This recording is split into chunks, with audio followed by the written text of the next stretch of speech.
വാദം തുടങ്ങാനിരിക്കെ നിലവിലെ അന്വേഷണത്തിലെ അപാകതകൾ കൂടി കോടതിയുടെ മുന്നിലേക്ക് കൊണ്ടുവരികയാണ് നവീൻ ബാബുവിന്റെ കുടുംബം ഉദ്ദേശിക്കുന്നത്. ഇപ്പോൾ നടക്കുന്ന അന്വേഷണം എങ്ങനെയാണ് എന്നത് നമുക്കൊന്ന് പരിശോധിക്കാം. SIT ആണ് അന്വേഷിക്കുന്നത്. അർജുൻ കല്യാട് കണ്ണൂരിൽ നിന്ന് നമുക്കൊപ്പം. അർജുൻ കല്യാട്, CBI വരാൻ തയ്യാറാണ്, CBI വേണമെന്ന് കുടുംബം പറയുന്നു. വേണ്ട, ഇപ്പോഴത്തെ അന്വേഷണം കൊള്ളാമെന്ന നിലപാടിൽ സർക്കാരും ഇടതുപക്ഷവും നിൽക്കുകയുമാണ്. നിലവിലത്തെ അന്വേഷണം ഏത് ദിശയിലേക്കാണ് പോകുന്നത്? അർജുൻ കല്യാട്, വിവരങ്ങൾ ശേഖരിക്കുന്നതിലൊക്കെ അപാകതയുണ്ട് എന്നുള്ള കുടുംബത്തിന്റെ ആ പരിഭവങ്ങളൊക്കെ പരിഹരിച്ചോ SIT? നവീൻ ബാബുവിന്റെ മരണവുമായി ബന്ധപ്പെട്ടുകൊണ്ട് ആദ്യഘട്ടം മുതൽ തന്നെ പോലീസിന്റെ അന്വേഷണത്തിൽ കുടുംബം വലിയ രീതിയിലുള്ള അസംതൃപ്തി പ്രകടിപ്പിച്ചിരുന്നു. അതിനുശേഷം പ്രത്യേക അന്വേഷണ സംഘത്തെ രൂപീകരിച്ചു.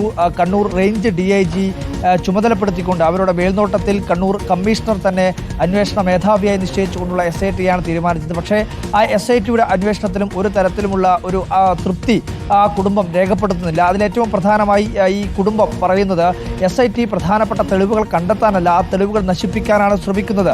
അതിനു പുറമെ സംശയകരമായിട്ടുള്ള സാഹചര്യം ഉണ്ടായിട്ടും കലക്ടറെയും അതുപോലെ തന്നെ പ്രശാന്തനെയും ഒന്നും ചോദ്യം ചെയ്യാനോ അല്ലെങ്കിൽ അത്തരത്തിൽ പ്രശാന്തനിലേക്കും കലക്ടറിലേക്കും ഈ അന്വേഷണം വ്യാപിപ്പിക്കാനുമുള്ള ഒരു ശ്രമവും നടത്തുന്നില്ല എന്നുള്ളതാണ്.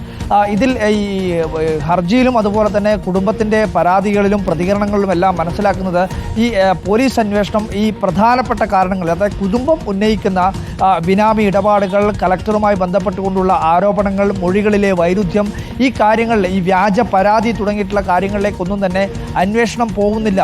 തെളിവുകൾ നശിപ്പിച്ചുകൊണ്ട് ഈ കേസിൽ PP ദിവ്യയെ ആത്മഹത്യാ പ്രേരണാ കുറ്റം മാത്രമാക്കി ചുരുക്കി കെട്ടുന്നതിന് വേണ്ടിയിട്ടുള്ള ഒരു ശ്രമമാണ് നടത്തുന്നത് എന്നുള്ള കുടുംബത്തിൻ്റെ ആരോപണമാണ്. ആ ആരോപണം ശരിവെക്കുന്ന രീതിയിലുള്ള അന്വേഷണമാണ് ഇപ്പോൾ നടക്കുകയും ചെയ്യുന്നത്.